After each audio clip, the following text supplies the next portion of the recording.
সূরা নূরের একটা আয়াত আছে না, যে যারা মুমিনদের সমাজের মধ্যে এই অশ্লীলতা ছড়ায় তারা যেন সতর্ক হয়ে যায়, আল্লাহর পক্ষ থেকে ভয়ঙ্কর আযাব তাদের উপর আসবে। হাদিসে আসছে এমন এমন রোগ ব্যাধির উদ্ভব হবে যেটা আগে কখনো হয়নি। এই দেখেন কি হচ্ছে এখন, এমন এমন রোগ ব্যাধি আসবে অশ্লীলতার কারণে, বেহায়াপনার কারণে, যেটা আদৌ কখনো পৃথিবীতে আসে নাই। দেখেন সামনে কি হয়, আরো ভয়ঙ্কর প্রলয় আসবে ইনশাআল্লাহ, কেউ ঠেকাতে পারবে না। নবীর কথা এগুলো, বদলানোর কোনো সুযোগ নাই। তোমরা পড়াশোনা করবা, তোমাদের সামনে মেয়েদেরকে ছেড়ে দেওয়া হয়েছে, কলেজে যাবা তখন তো আরো অবস্থা খারাপ, ফ্রি মিক্সিং, যা ইচ্ছা তাই করতে পারবা তোমরা। আর সামনের দিনগুলোতে দেখবা লিভ টুগেদারকে জায়েজ করে দেওয়া হবে, এটাও হবে, এটাও দেখার বাকি থাকবে না। অন্য দেশগুলোর মতো দেখবা ছেলে মেয়ে একসাথে থাকতে পারবে, বিয়ের দরকার হবে না, এটাও হবে সামনে। মেয়েকে সহজলভ্য করে দেওয়া হবে, চাইলেই তুমি জেনা করতে পারবে। এগুলো এমনি এমনি হয়নি, ওরা প্ল্যান করে এটা করেছে যাতে তোমার ভিতরের ইমানি তেজটা নষ্ট হয়ে যায়। যার ইমানের তেজ থাকবে না, ধ্বংস হয়ে যাবে সে। 7 নাম্বার, তোমার প্রতি তারা প্ল্যান করেছে আর একটা এরকম, যে তোমাকে ইসলামের মধ্যে যখন তুমি ইসলাম ফলো করতে চাইবা, কোনোভাবে যদি তুমি ইসলাম ফলো করতে চাও, তখন দেখবা ইসলামের মধ্যে এসে 1000টা দলাদলি, 1000টা। তখন তুমি কনফিউজড হয়ে যাবা যে কোথায় যাব আর কোথায় হক পাবো। যারা ইসলামপন্থী তাদের মাঝেও তারা এমন একটা চক্রান্ত করে দিয়েছে যাতে মুসলিমরা মুসলিমদের সাথে সারা জীবন মারামারি কাটাকাটি করতে থাকে। বাস্তবতা দেখেন তাই হচ্ছে। এভাবে তারা তোমাকে ওদের গোলাম বানানোর প্ল্যান করেছে। 8 নাম্বার, রিজিক, তোমাকে সারাদিন রিজিকের টেনশন দিয়ে রেখেছে ওরা। রিজিক নিয়ে প্রতিটা যুবক টেনশন আর টেনশন, কি করব, কি খাবো আর কি পড়বো, কি কবে চাকরি পাবো আর কি ব্যবসা করবো, সারাদিন রিজিকের টেনশন। এই যে দারিদ্রতার ভয় আর রিজিকের ভয় দিয়ে তারা তোমাকে আল্লাহর পথ থেকে সরিয়ে দিয়েছে। 9 নাম্বার, আমি খুব শর্ট করে বলছি, অনেক ডিটেলস সময় লাগবে বেশি বললে। 9 নাম্বার হচ্ছে যে তারা যেটা প্ল্যান করেছে যে তোমার রিজিকের মধ্যে তারা হারাম ঢুকিয়ে দিয়েছে। হারাম, তুমি যে সেক্টরেই যাবা রিজিকের সন্ধানে, সেখানে গিয়ে দেখবা হারাম সেখানে যুক্ত হয়ে আছে। হয় ঘুষ থাকবে, না হলে সুদ থাকবে, না হলে প্রতারণা থাকবে, অথবা অন্য কোনো এমন কিছু থাকবে যার মধ্য দিয়ে তোমাকে রিজিক অন্বেষণ করতে হবে। চাকরিগুলোর দিকে তাকান, এখন দেখেন কি অবস্থা। ঘুষ ছাড়া আপনি চাকরি পাবেন, এটাও বিশ্বাস করতে বলেন আমাকে? আমি তো পাইলাম না ফার্স্ট ক্লাস রেজাল্ট নিয়ে। ব্যবসা করতে যাবেন, সেখানেও দেখবেন এমন এমন সিস্টেম করে দিয়েছে আপনি চাইলেও অনেক সময় হালাল ব্যবসা করতে পারবেন না। একটা হালাল পণ্যের ব্যবসা করবেন, সেখানেও হারাম তারা ঢুকিয়ে দিয়েছে। এগুলো এমনি এমনি হয়নি। আর 10 নম্বর একটা হচ্ছে যে ইসলামিক মানে জীবনের প্রতিটা ক্ষেত্রে বলতে বোঝাচ্ছি আপনার ব্যক্তি জীবন, আপনার সামাজিক জীবন, আপনার পরিবার, আপনার এই যে রাষ্ট্র, বিশ্ব, ইসলামের প্রতিটা ক্ষেত্রে যে একজন ব্যক্তি হবে আপনার আদর্শ, তিনি হচ্ছেন কে? মুহাম্মদ রাসূলুল্লাহ সাল্লাল্লাহু আলাইহি ওয়াসাল্লাম। এটা কার কথা? আমাদের কথা না আল্লাহর কথা? লাকাদ কানা লাকুম ফি রাসূলিল্লাহি উসওয়াতুন হাসানা। ওই উসওয়াতুন হাসানা যাকে আপনার উচিত ছিল ব্যক্তি, পরিবার, সমাজ, রাষ্ট্র সমস্ত জীবনে বাস্তবায়ন করার, এই উসওয়াতুল হাসানা তারা সরিয়ে দিয়েছে, দেয় নাই? এখন আপনার উসওয়াতুল হাসানা কার্ল মার্কস অথবা লেনিন অথবা স্টেলিন অথবা আব্রাহাম লিঙ্কন অথবা অমুক তমুক দার্শনিক কেউ না কেউ। আপনি মুহাম্মদ সাল্লাল্লাহু আলাইহি ওয়াসাল্লামকে আর জীবনের সব ক্ষেত্রে নেতা হিসেবে গ্রহণ করতে চান না। কথা কি মিথ্যা বলেছে? আপনি হয়তো ইবাদত করছেন তার পদ্ধতিতে, তা আপনি অর্থনৈতিক জীবনে গিয়ে তার হেদায়েত মানছেন না। আপনি সামাজিক ক্ষেত্রে গিয়ে রাসূলের আদর্শ মানছেন না। বিশ্ব রাজনীতি করতে আপনি রাসূলের আদর্শের মোটেই পরোয়া করছেন না, ওটা জাদুঘরে। এই বিষয়গুলোতে আমরাই ভালো বুঝি। অপেক্ষা করতে থাকেন। জাস্ট আমার তো কিছু করার নাই, আমাদের তো কিছু বলারও নাই, আমরা তো মাজলুম এবং দুর্বল। আমরা শুধু এতটুকু বলবো, আপনি just wait until you reach your grave. আপনি যতক্ষণ পর্যন্ত আপনার কবরে পৌঁছান নাই, ওই পর্যন্ত অপেক্ষা করতে থাকেন। তারপরে দেখেন আপনার সাথে কি হয়। যখন ফেরেশতারা কলার ধরে তুলে প্রশ্ন করবে, মান হাযা রাজুল বুইসা ফীকুম, এই ব্যক্তি কে ছিল যাকে তোমাদের কাছে রাসূল করে পাঠানো হয়েছিল, তখন এরা কোশ্চিন কালেও বলতে পারবে না যে ইনি হচ্ছেন রাসূলুল্লাহ সাল্লাল্লাহু আলাইহি ওয়াসাল্লাম। বলে মা আদরি আমি জানি না লা আদরি আমি জানি না। মানুষ কিছু বলতো, আমি শুনতাম।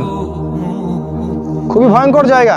একজন সাহাবীর নাম বলি, সাদ বিন মুয়াজ রাদিয়াল্লাহু আনহু। নাম শুনেছেন? তোমরা তো শোনো নাই মনে হয়। সাদ বিন মুয়াজ এত ভালোবাসতেন নবী তাকে যে তার মৃত্যুতে রাসূল সাল্লাল্লাহু আলাইহি ওয়াসাল্লাম এত কষ্ট পেয়েছিলেন। সাদ বিন মুয়াজ আনসার সাহাবী ছিলেন। তার একার দাওয়াতে প্রচেষ্টায় মদিনায় বহু মানুষ ইসলাম কবুল করেছিল। এই মানুষ খন্দকের যুদ্ধে তার গায়ে একটা তীর লাগে, প্রচুর রক্ত প্রবাহ হয় এবং তিনি মারা যান, শহীদ হয়ে যান। এই সাদ বিন মুয়াজের জানাজায় 70,000 ফেরেশতা অংশ নিয়েছিল এবং আল্লাহ রাব্বুল আলামিনের আরশ এই বান্দার মৃত্যুতে কেঁপে উঠেছিল। আপনাকে বলতে চাচ্ছি, এই সাদ বিন মুয়াজ রাদিয়াল্লাহু আনহুর কবরেও চাপা দেয়া হয়েছে, দুই দিক থেকে চাপা দেয়া হয়েছে। তিনি বলেছেন, রাসূল সাল্লাল্লাহু আলাইহি ওয়াসাল্লাম, যদি কোনো ব্যক্তির কবরে আযাব না হতো তাহলে সাদ বিন মুয়াজের কবরে আযাব হতো না। তার কবরেও প্রশ্ন হয়েছে এবং চাপ দেওয়া হয়েছে। কবরের জীবন কেমন করে আপনাকে বুঝাবো? কিভাবে বুঝাবো আমরা? আমাদের বুঝানোর কোনো ক্ষমতাই নাই। আজকে আপনি রাসূলের আদর্শকে পরোয়া করছেন না। কাল যখন আপনাকে রেখে আসা হবে ওই যে বিসমিল্লাহি আলা মিল্লাতি রাসূলিল্লাহ বলে, তখন বুঝবেন যে রাসূলের মিল্লাত কাকে বলে। আল্লাহ পাক আমাদেরকে উসওয়াতুল হাসানা নির্ধারণ করার তৌফিক দান করুন। উসওয়াতুল হাসানা হবে একজন ব্যক্তি, দ্বিতীয় কোনো ব্যক্তি না। তিনি হচ্ছেন আমাদের প্রিয় নবী মুহাম্মদুর রাসূলুল্লাহ সাল্লাল্লাহু আলাইহি ওয়াসাল্লাম। হ্যাঁ, এটা ঠিক যদি কোনো ব্যক্তির কথা রাসূলের কথার সাথে মিলে যায়, সে যেই হোক না কেন তার কথা মানতে আমরা প্রস্তুত ইনশাআল্লাহ। বরং ওই কথা মানাই আমাদের জন্য ফরজ। আর পৃথিবীর যে ব্যক্তি হোক না কেন, সে যত বড় নেতা হোক না কেন, যেই হোক না কেন, কারো কথা যদি নবীর কথার সাথে না মিলে, তাহলে সেই কথা মানতে আমরা মোটেও বাধ্য নই, বরং সেটাকে না মানাই হচ্ছে আপনার ঈমানের দাবি। এই 10টা কাজ তারা করেছে, এছাড়া আরও কিছু কাজ করেছে, আজকে আমি অত বলার সময় পাচ্ছি না। এখন আপনার প্রতি নাসিহা হচ্ছে যে যদি আপনি চান যে আপনার যৌবনকালটাকে আপনি আল্লাহর পথে ব্যয় করবেন, দুনিয়াতেও সুখী হবেন, পরকালেও সুখী হবেন, তাহলে আপনার জন্য একটা হাদিস আমি পেশ করছি। নবী সাল্লাল্লাহু আলাইহি ওয়াসাল্লাম বলেছেন, কিয়ামতের মাঠে 7 শ্রেণীর মানুষকে আল্লাহ পাক আরশের ছায়া দিবেন। তার মধ্যে 1 শ্রেণীর মানুষ হচ্ছে তারা যারা তাদের যৌবনকালটাকে আল্লাহর পথে ঢেলে দিয়েছে।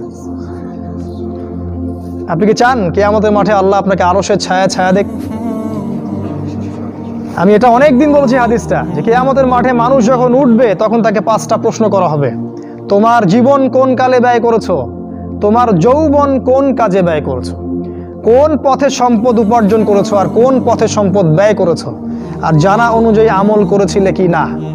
এখানেও দেখেন, তোমার যৌবন কোন পথে ব্যয় করেছো আলাদা প্রশ্ন হবে। যদি আমরা যৌবন আল্লাহর পথে ব্যয় করতে পারি, আরশের ছায়া আপনি ছায়া পাবেন ইনশাআল্লাহ।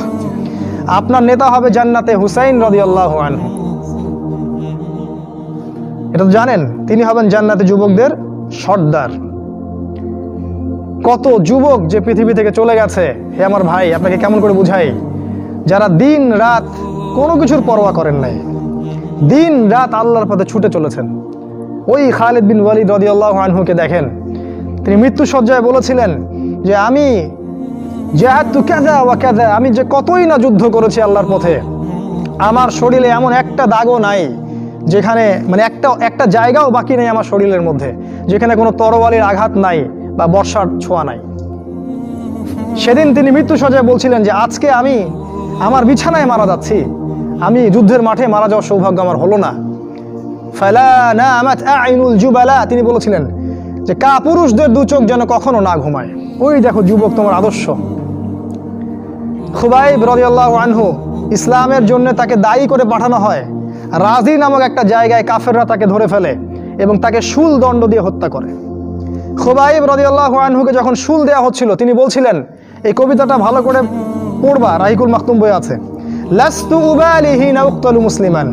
তাকে যখন শুল দণ্ড দেওয়া হচ্ছে, শুল দণ্ড মানে বোঝো, পিছন দিয়ে মানে লৌহ দণ্ড প্রবেশ করিয়ে মাথা দিয়ে বের করে দিত, কঠিন দণ্ড, একটা ফাঁসি টাসির চেয়েও ভয়ঙ্কর। এই শুল দণ্ড তাকে দেওয়া হচ্ছে এবং বলা হচ্ছে, তুমি কি চাও তোমাকে ছেড়ে দেই আর মুহাম্মাদকে তোমার জায়গায় শুলদণ্ড দেই? কাফেররা বলেছিল।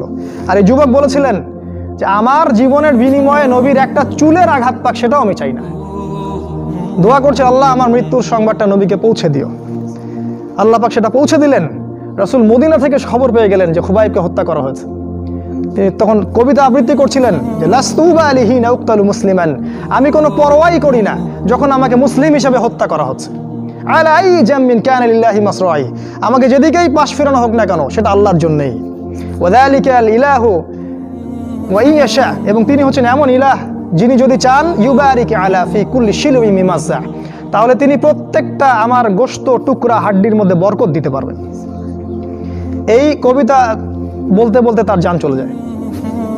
এই যে তোমার আদর্শ, কখনো ভেবেছো তাদেরকে নিয়ে? তারা তোমাদের সুপার হিরো। আজকে ফ্যান্টাসির জগতে সুপার হিরো খুঁজে বেড়াও তোমরা। তোমরা রাসূলের আদর্শ গ্রহণ করার সৌভাগ্য হলো না। খালিদ বিন ওয়ালিদকে দেখতে পারলে না। ওমর ইবনুল খাত্তাব এমন বীর যার সামনে 10 জন 15 জন কিছুই না, তরোয়াল নিয়ে বের হয়েছেন নবীকে হত্যা করবে। প্রতিমধ্যে শুনলেন কি তার বোন ভগ্নিপতি ইসলাম কবুল করেছে, চললেন বোন আর ভগ্নিপতিকে আগে মারবো তারপর নবীকে। সেখানে গিয়ে শুনলেন কোরআন তেলাওয়াত করা হচ্ছে, কান লাগিয়ে শুনলেন কি তেলাওয়াত করা হচ্ছে। জিজ্ঞাসা করলেন কি তেলাওয়াত করছো? তারা বলল যে আমরা কিছুই তেলাওয়াত করছিলাম না। তিনি মারধর শুরু করলেন। এক পর্যায়ে একটা কাগজ বের হয়ে আসলো, ওই যে নুসখা, সেখানে লেখা ছিল সূরা তাহা।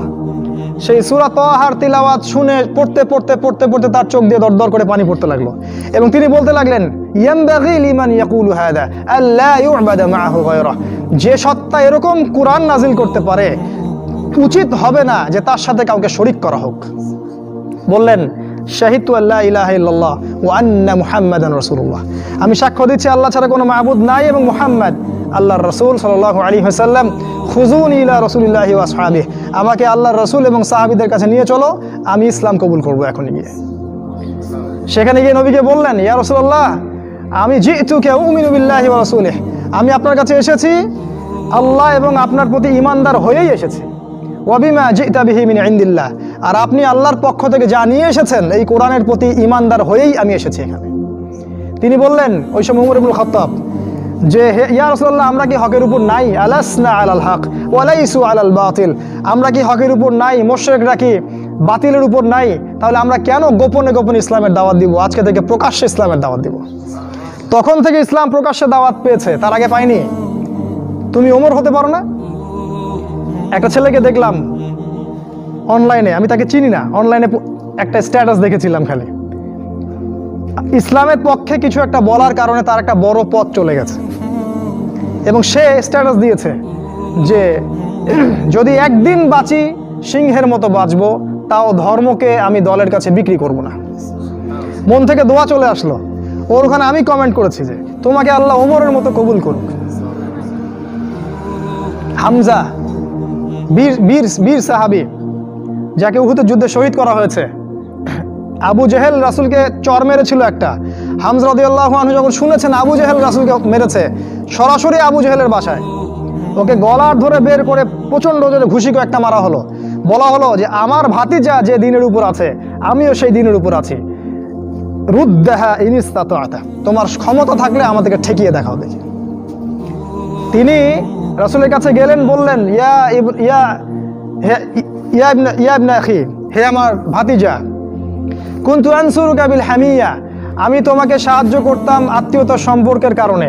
আলা নানসুরুকা লিল ইসলাম, আজকের দিন থেকে আমি ইসলামের জন্য তোমাকে সাহায্য করব। আশহাদু আল্লা ইলাহা ইল্লাল্লাহ ওয়া আন্নাকা রাসূলুল্লাহ, আমি সাক্ষ্য দিলাম যে আল্লাহ ছাড়া কোনো ইলাহ নাই, তুমি আল্লাহর রাসূল। এই যে ইসলামের শক্তি বাড়তে থাকলো তখন, তো তুমি হামজার মতো হতে পারো না? হামজা রাদিয়াল্লাহু আনহু উহুদের যুদ্ধে যখন করছিলেন তার সামনে কোনো কাফের মুশরিক টিকতে পারে নাই।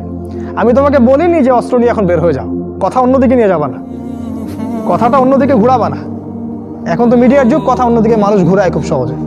আমি বলেছি তোমার এই চেতনাটা নাই, তুমি হামজার মতো চেতনা ধারণ করতে পারো না, উমরের মতো চেতনা ধারণ করতে পারো না। অসংখ্য সাহাবী ছিলেন এরকম।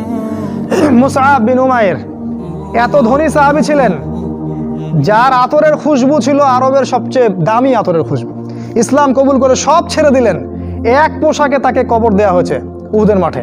মানে তাকে যখন শহীদ করা হয় তার দেহের মধ্যে এতগুলো তরবারির দাগ ছিল তুমি কল্পনাও করতে পারবে না। এই সাহাবীকে রাসূল সাল্লাল্লাহু আলাইহি ওয়াসাল্লাম যখন দাফন করলেন, তাকে দাফন করার জন্য কোনো কাফন পাওয়া যাচ্ছিল না, ঘাস দিয়ে তাকে দাফন করা হয়েছে। এই হলো মুসআব বিন উমাইর রাদিয়াল্লাহু আনহু। কত সাহাবী চলে গেছেন এমন দুনিয়া থেকে, কত বীর যোদ্ধা চলে গেলেন পৃথিবী থেকে, কিন্তু আজ পর্যন্ত তোমাদের এই আদর্শগুলো তোমরা অর্জন করতে পারলে না। তোমরা এখনো সেই পশ্চিমা সভ্যতার গোলক ধাঁধায় পড়ে আছো। ওই ইহুদি, ওই খ্রিস্টান, ওই দাজ্জালের অনুসারীরা যা শিখাচ্ছে তাই শিখছো, যা গিলাচ্ছে তাই গিলছো, মিডিয়া যা দেখছো তাই বিশ্বাস করছো। আল্লাহ পাক তোমাদের সবাইকে যেন ইসলামের দিকে হেদায়েত দান করেন, ফিরিয়ে নিয়ে আসেন, আল্লাহুম্মা আমিন। কয়েকটা পয়েন্ট খালি আকারে বলছি, কি করবা তুমি এখন। এক নাম্বার, তুমি তোমার জীবনের উদ্দেশ্যটাকে ফিক্স করো। ঠান্ডা মাথায় আজকে রাতের বেলা চিন্তা করবা আল্লাহ পাক তোমাকে কি জন্য দুনিয়ায় পাঠিয়েছেন। একটু চিন্তা করবা, 1 মিনিট একটু চিন্তা করবা যে তুমি পৃথিবীতে নাই, তুমি মারা গেছো। চিন্তা করবা তুমি মারা গেছো। এরপর চিন্তা করবা তুমি যে মারা গেছো পৃথিবীর কারো কোনো সমস্যা হচ্ছে কিনা। তুমি যে মারা গেছো পৃথিবী কি থেমে আছে? তোমার পরিবার থেমে থাকবে? তোমার শিক্ষা, তোমার বন্ধু বান্ধব, তোমার আত্মীয় স্বজন কেউ থেমে থাকবে? কেউ থেমে থাকবে না। তুমি পৃথিবীতে থাকো বা না থাকো কারো কিছু আসে যাবে না। আল্লাহ পাক তোমাকে যে পৃথিবীতে রেখেছেন একটা সুযোগ খালি দিয়েছেন, যাতে তুমি আল্লাহর দ্বীনের জন্য কিছু করতে পারো। এটাই আল্লাহ তোমার কাছে চান, আর কিচ্ছু চান না। আর কিচ্ছু আল্লাহ তোমার কাছে চান না। আল্লাহ চান তুমি একজন ভালো মানুষ হও, ভালো মুসলিম হও এবং দ্বীনের জন্য কিছু খেদমত করে পৃথিবী থেকে বিদায় নাও। এই দিন তুমি ছাড়াও বিজয়ী হবে ইনশাআল্লাহ। তুমি থাকো বা না থাকো এই দিন কিন্তু বিজয়ী হবেই। হয় তোমাকে নিয়ে হবে অথবা তোমাকে ছাড়াই হবে। জীবনের উদ্দেশ্য ফিক্স করো। জীবনের উদ্দেশ্য একটাই, জান্নাত। জান্নাত পাওয়ার জন্য যা করা দরকার তাই করতে হবে। কোরআন হাদিস মেনে চলা থেকে শুরু করে আমল করা, আদব আখলাক সব কিছু এর মধ্যে চলে আসবে ইনশাআল্লাহ। আল্লাহ পাক তোমাকে পথ দেখাবেন। আগে তুমি জীবনের উদ্দেশ্য ফিক্স করো। একটা কথা বলি, সবাই তোমাদেরকে বলবে জীবনে সফল হতে হবে। অনেক কথা আমি বলছি আমার ব্যক্তিগত অভিজ্ঞতা থেকেই বলছি। আল্লাহ পাক আলহামদুলিল্লাহ ফার্স্ট সেকেন্ড ছাড়া রেজাল্ট আমাদের হতো না। যখন থেকে আমরা বুঝতে পেরেছি যে ট্র্যাকে আমরা যাচ্ছি সে ট্র্যাকটা ভুল, এই বুঝটা যখন থেকে আসছে আমাদের মধ্যে, আমরা চেষ্টা করছি অন্যদেরকে আমাদের শিক্ষা দিয়ে সচেতন করার জন্য। আমরাও ভুল করেছি, ভুলের উপর ভুল করেছি। আল্লাহ পাক যেন মাফ করেন, আল্লাহুম্মা আমিন। সাফল্যের সংজ্ঞা শেখানো হতো আমাদেরকে পরিবার থেকে। সফল হতে হবে বাবা, নিজের পায়ে দাঁড়াতে হবে, বাবাকে দেখতে হবে, মাকে দেখতে হবে, অমুক তমুক ইত্যাদি ইত্যাদি। বিয়ে করবি কি নিয়ে, তোর তো কিছুই নাই, বলে নাই কথাগুলো আপনাদেরকে। চাকরি বাকরি করতে হবে, প্রতিষ্ঠিত হতে হবে। শোনো, সাফল্যের একটা সংজ্ঞা দিয়েছেন আল্লাহ কোরআনে, একটাই সংজ্ঞা, সূরা আল ইমরানের মধ্যে আছে। আজকে আমি সব ডিটেলস বলার সময় পাচ্ছি না। সূরা আল ইমরানের মধ্যে আছে, কুল্লু নাফসিন যায়িকাতুল মাউত, প্রত্যেকটা নফস মারা যাবে এবং কিয়ামতের মাঠে তাদের পুরোপুরি প্রতিদান তাদেরকে দেয়া হবে। এখানে আল্লাহ সাফল্যের সংজ্ঞা দিয়েছেন, ফামান যুহজিহা আনিন নার ওয়া উদখিলাল জান্নাহ ফাকাদ ফাজ। ওই দিন কিয়ামতের মাঠে যাকে জাহান্নাম থেকে বাঁচানো হবে আর জান্নাতে প্রবেশ করানো হবে, ফাকাদ ফাজা, এই ব্যক্তি হচ্ছে সফল। সাফল্যের সংজ্ঞা কোথায় পাইলেন? যদি আমরা জাহান্নাম থেকে বাঁচতে পারি প্রত্যেক ব্যক্তি এবং জান্নাতে যেতে পারি, সেই সফল। এছাড়া কেউই সফল না, এই পৃথিবীর কেউই সফল না, কেউ না। সে যত বড় রাষ্ট্রনেতা হোক, পণ্ডিত হোক, বিজ্ঞ হোক, পণ্ডিত কে হয় হোক, যার দাপটে সারা বিশ্ব কাঁপে, এও সফল না যদি না সে জান্নাতে যেতে পারে। কিন্তু একজন এই ভ্যান চালক, এক রিক্সা চালক, এক আমার ওই গরিব চাচা, ওই কৃষক, সে যদি হিসাব দিয়ে জান্নাতে যেতে পারে, সে সফল। তিনি সফল, তিনি আল্লাহর কাছে পছন্দের বান্দা। অতএব জীবনের উদ্দেশ্যটাকে ঠিক করে ফেলো, এটা প্রথম কাজ। দ্বিতীয় কাজ, তোমাকে জ্ঞান অর্জন করতে হবে। দ্বিতীয় কাজ, কিসের জ্ঞান অর্জন করবে? যে জ্ঞান তোমাকে আল্লাহর দিকে নিয়ে আসবে সেই জ্ঞান অর্জন করতে হবে। কোন কোন সাবজেক্ট পড়তে হবে তোমাকে প্রথমত কোরআন পড়তে হবে, তেলাওয়াত করা শিখবে, অর্থ জানবে, আরবি ভাষা শেখার চেষ্টা করো, কোরআনের আদেশ মানো, নিষেধগুলো ছেড়ে দাও এবং কোরআনের দাওয়াত মানুষের কাছে পৌঁছে দাও। কোরআনের দাওয়াত মানুষের কাছে পৌঁছে দাও এবং কোরআনের বিধান বাস্তবায়নের জন্য আল্লাহর পথে চেষ্টা করো। আর কি সাবজেক্ট পড়তে হবে? তোমাকে হাদিস পড়তে হবে, রাসূলের হাদিস, অসংখ্য হাদিস, এগুলো পড়তে হবে তোমাকে। আর কি পড়বে? ইসলামের ইতিহাস তোমাকে পড়তে হবে। ইসলামের ইতিহাস জানবে না তাহলে হীনমন্য জাতি হবে। তুমি জানবেই না তোমার এই বাপ দাদারা ছিল সিংহ পুরুষ, তুমি এটা জানবেই না। তোমার শেকড় যে এত সিংহ পুরুষ দিয়ে ভর্তি, এটা তুমি জানোই না। এই জন্য হীনমন্যতায় ভোগো, মনে হয় যে আমাদের কেউ নাই, আমরা এতিম। জি না, আমরা এই বিশ্ব শাসন করেছি 100 বছর আগেও। 100 বছর আগেও এই পুরো বিশ্ব আমাদের হাতে ছিল। এখন যা দেখছো এরকম অতীত এরকম ছিল না। একটা ওমরের হুঙ্কারে সারা বিশ্ব কেঁপে যাইতো। এক আলী রাদিয়াল্লাহু আনহু যদি জিহাদের মাঠে হুঙ্কার দিতেন, সমস্ত কাফের হৃদয় একদম দরদর করে কাঁপতে থাকতো। আমাদের সিংহ পুরুষ বাবারা দাদারা এরকম ছিলেন। আমরা এত হীনমন্য জাতি ছিলাম না। আজকে আমরা আমাদের পরিচয় ভুলে গেছি, পরিচয় ভুলে গেছি।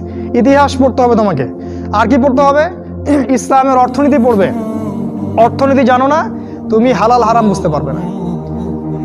ওরা তোমার সাথে প্রতারণা করে এমন হারাম ঢুকিয়ে দিবে তুমি বুঝতেই পারবে না এটা হারাম ছিল। ইকোনমিক্স পড়তে হবে, খুব ইম্পর্টেন্ট সাবজেক্ট এই জামানার জন্য। আর কি পড়তে? পলিটিক্যাল সায়েন্স, এই বিশ্ব রাজনীতি সম্পর্কে পড়াশোনা করবে, এটা গুরুত্বপূর্ণ সাবজেক্ট। এছাড়া জেনারেল লাইনে যে পড়াশোনাগুলো করছো এগুলো ভালো, আমি এগুলো পড়তে নিষেধ করিনি। আমি বলেছি এগুলোর শিকড়টা হবে ইসলামিক। তুমি ডাক্তার হও আর ইঞ্জিনিয়ার হও আর কি হও এটাতে আমাদের কোনো আপত্তি নাই, শিকড়টা হতে হবে ইসলামিক, কোরআন এবং সুন্নাহ ভিত্তিক। আর একটা সাবজেক্ট পড়বে ফিকহ। ফিকহ যদি না পড়ো তাহলে কি হবে জানো? তাহলে নফল মোস্তাহাব আমলগুলো নিয়ে মারামারি কাটাকাটি করে ফরজ ঐক্য নষ্ট করে ফেলবা। এখনকার দেখো না যে অল্প কিছু পড়াশোনা করে, 2 পাতা পড়াশোনা করে দায়ী হয়ে গেছে একেবারে।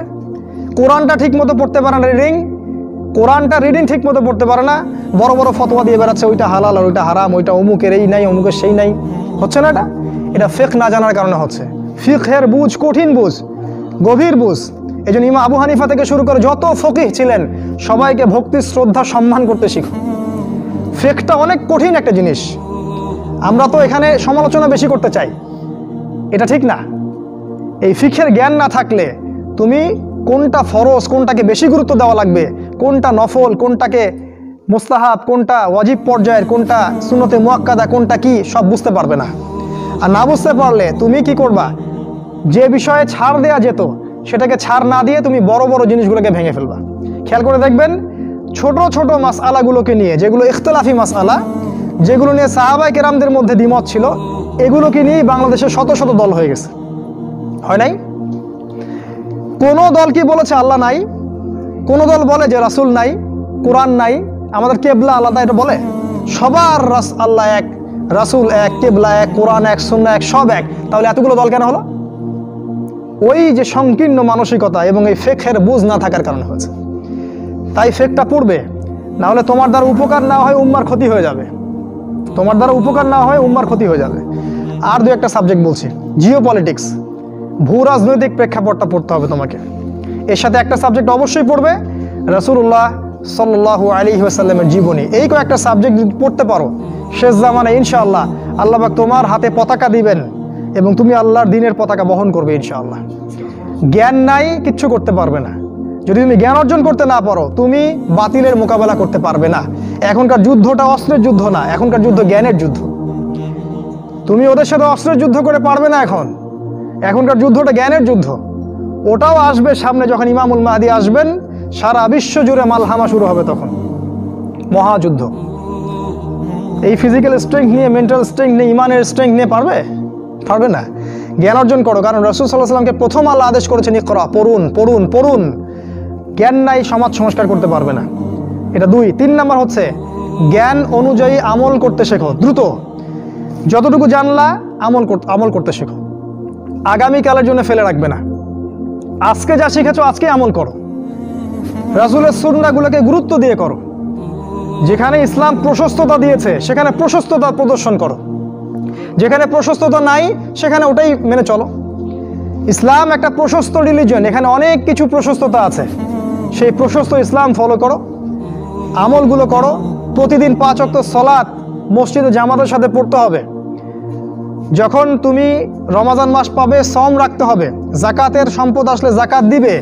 মানুষের সাথে ভালো আচরণ করতে শিখো, উম্মাহকে ঐক্যবদ্ধ করতে শিখো, কোরআনের জ্ঞান অর্জন করো, সুন্নাহর জ্ঞান অর্জন করো এবং জানা অনুযায়ী আমল করে তুমি তোমার নিজের ভিতরে একটা পরিবর্তন নিয়ে আসো।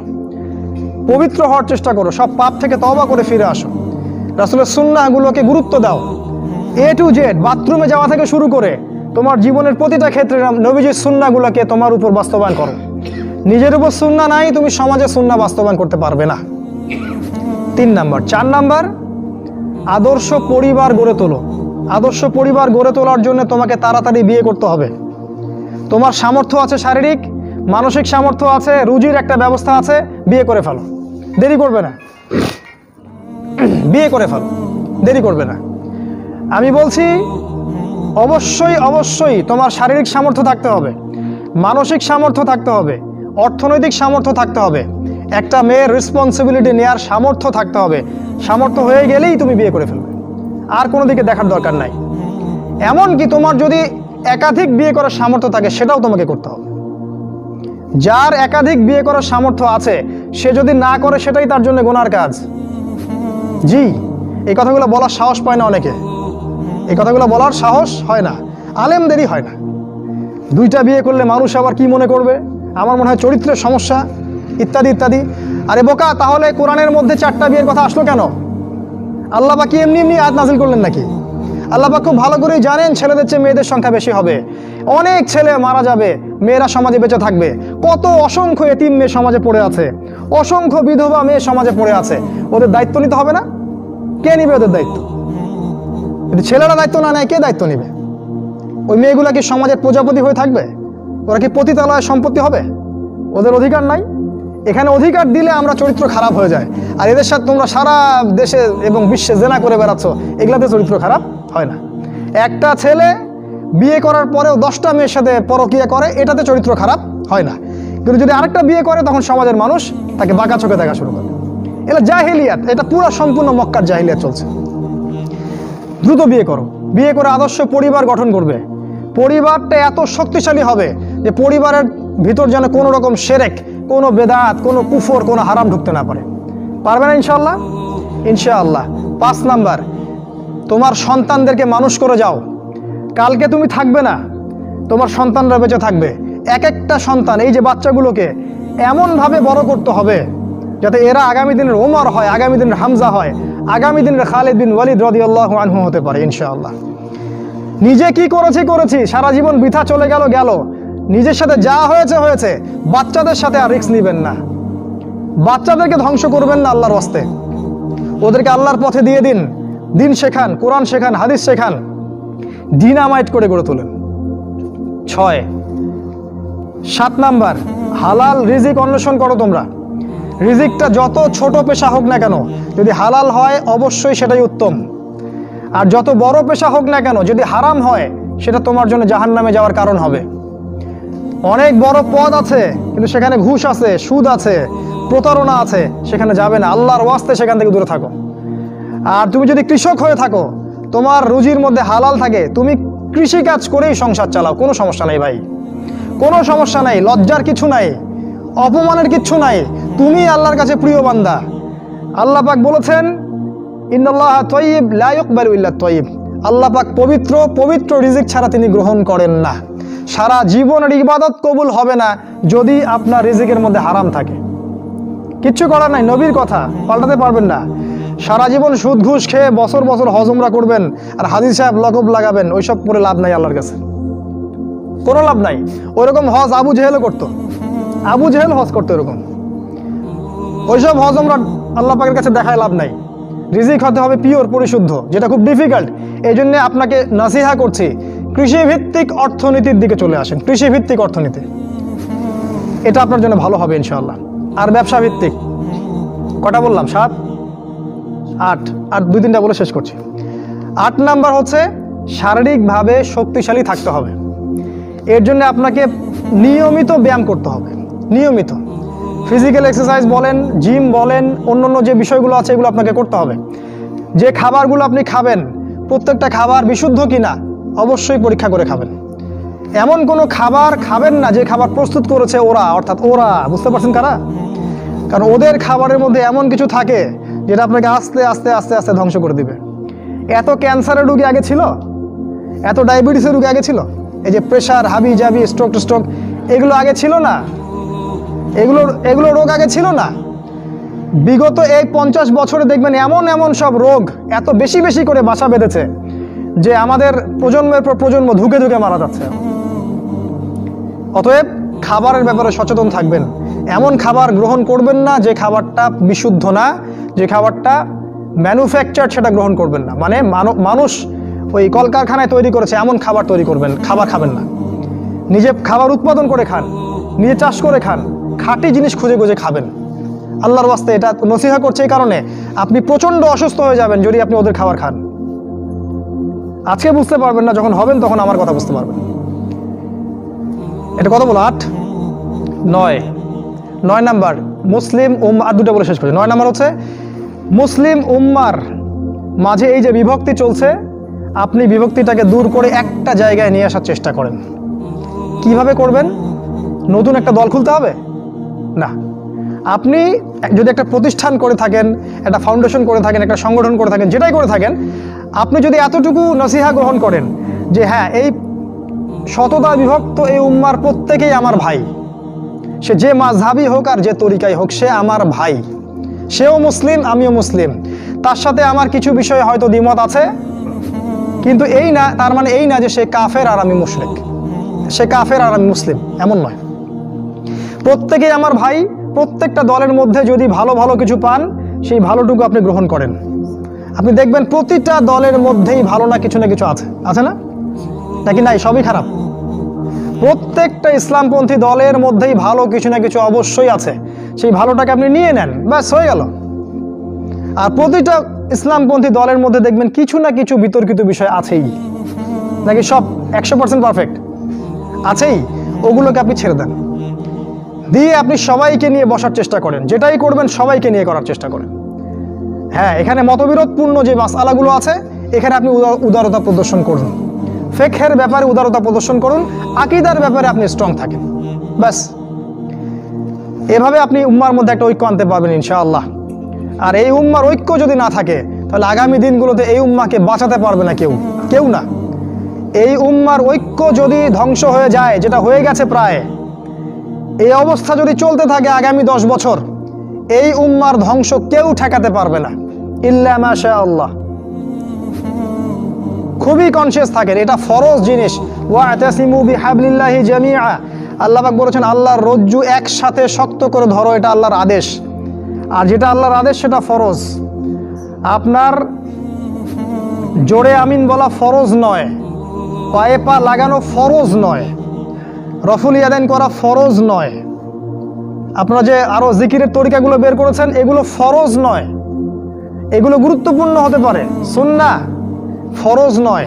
ওয়াতাসিমু এটা ফরজ। আল্লাহর রজ্জু সব শক্ত করে একসাথে ধরে থাকো, এটা ফরজ। আপনি ফরজটাকে ছেড়ে দিয়ে সুন্নাহ ধরতে পারেন না। যদি ধরেন তাহলে আপনার নির্বোধ, আপনি বোঝেন না যে কোনটাকে বেশি গুরুত্ব দিতে হবে। অতএব উম্মার ঐক্যের জন্য কাজ করুন। যারা ঐক্যের জন্য কাজ করছে ওদেরকে সহযোগিতা করুন। আপনার সময় থাকলে সময় দেন, মেধা থাকলে মেধা দেন, অর্থ থাকলে অর্থ দেন, অথবা দোয়া করে সহযোগিতা করুন। যেভাবে পারেন আপনি তাদেরকে সহযোগিতা করুন। লাস্ট আরেকটা হচ্ছে, আপনাকে আল্লাহ পাক যে সময়টুকু দিয়েছেন এই যৌবনের, এই দুনিয়ার জীবনের, আল্লাহর দ্বীনের দাওয়াত আপনি প্রচার করেন। আপনার মধ্যে যতটুকু এলেম কালাম আছে, বাল্লিগু আন্নি ওয়ালাউ আয়া, একটা আয়াতও যদি জানো আমার পক্ষ থেকে, প্রচার করে দাও। প্রতিটা দিন আপনি আল্লাহর পথে দাওয়াতের জন্য নেমে পড়েন। ফুল টাইম দায়ী হতে বলছি না আমি, পার্ট টাইম দায়ী হয়ে যান। প্রতিটা দিন কিছু না কিছু সময় আল্লাহর দ্বীনের জন্য ব্যয় করেন। মসজিদে বসেন, তালিম করেন, লোকজনকে নামাজের দিকে ডাকেন, আল্লাহর পথে সময় দেন। আপনি যারা দ্বীনের পথে কাজ করছে ওদেরকে হেল্প করেন, নিজে দাওয়াতি কাজ করেন, আপনার সেক্টরে দাওয়াতি কাজ করেন, নিজের মধ্যে, নিজের বন্ধু মহলে, পরিবারে, আপনার আত্মীয় স্বজনের মধ্যে দাওয়াত দিতেই থাকেন। শুনুক না শুনুক নাই, কথা বোঝেন নাই? শুনুক বা না শুনুক, আপনি দাওয়াতি কাজ করতেই থাকেন। ইনশাআল্লাহ এই 10টা কাজ যদি আপনারা যুবকরা করতে পারেন, আমি আশাবাদী ইনশাআল্লাহ আগামী দিনগুলোতে আপনিই হবেন ইমামুল মাহদির সৈনিক ইনশাআল্লাহ। আজকে আর লম্বা করছি না। আল্লাহ পাক আমাদের সবাইকে এই 10টা গুণাবলী অর্জন করার তৌফিক দান করুন, এবং আমাদের জীবন এবং আমাদের যৌবনটাকে আল্লাহর পথে ঢেলে দেওয়ার, উৎসর্গ করার তৌফিক আল্লাহ পাক দান করুন। আল্লাহ রাব্বুল আলামিন আমাদের প্রত্যেকে কোরআন এবং হাদিসের বুঝ দান করুন, আল্লাহুম্মা আমিন। আল্লাহ পাক আমাদের সবার আদর্শ পরিবার গড়ে দিন, হালাল রিজিকের ব্যবস্থা করে দিন, আমাদের বিয়েগুলোকে আল্লাহ সহজ করে দিন। আল্লাহ পাক সমাজের সমস্ত জাহেলিয়াত থেকে আমাদেরকে হেফাজত করুন। আল্লাহ পাক আমাদেরকে কোরআন, সুন্নাহ এবং রাসূলের আদর্শ জীবন গড়ার তৌফিক দান করুন। আল্লাহ পাক আমাদেরকে ইসলামের ইতিহাস পড়ার তৌফিক দান করুন। আমাদেরকে ইসলামের বীর সেনানী হওয়ার তৌফিক দান করুন। আমাদের মৃত আত্মীয় স্বজনদেরকে আল্লাহ পাক মাফ করে দিন। যারা অসুস্থ আছে আল্লাহ পাক সবাইকে শেফায়ে কামেলা দান করুন। এবং আমাদের যা কিছু আছে, আমাদের জান, মাল, ইজ্জত, সময়, শ্রম সব কিছু ব্যয় করে আল্লাহর পথে দাওয়াত এবং আল্লাহর জন্য জিহাদ করার তৌফিক আল্লাহ পাক দান করুন। আল্লাহুম্মা আমিন।